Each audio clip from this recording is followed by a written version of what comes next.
buhay namin dito. Karamihan, nangingisda o nagtatanim. Ang mahalaga, nagkakaisa ang komunidad. Kapag may nangangailangan, tulungan agad. Kaya para sa amin, ang bayan ay parang pamilya.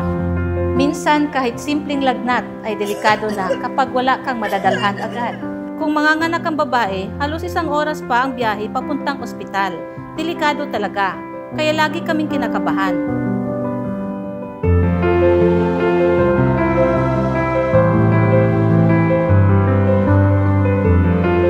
Dito mas panatag na ako.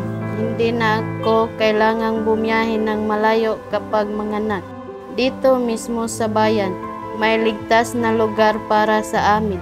Para bang mas may kasiguraduhan ang buhay ng mga anak ko.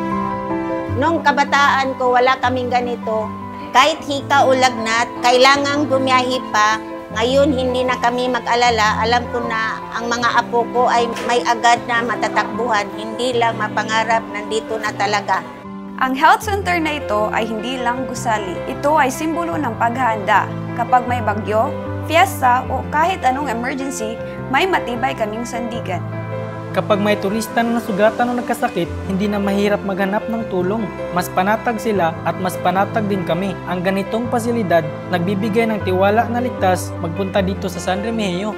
Ngayon, kahit anong dumating, bagyo, emergency o bisita mula sa ibang lugar, handa na ang San Remigio. Ang health center na ito ay para sa lahat, taga-bayan man o bisita. Ito ang nagbibigay ng lakas at pag-asa sa komunidad.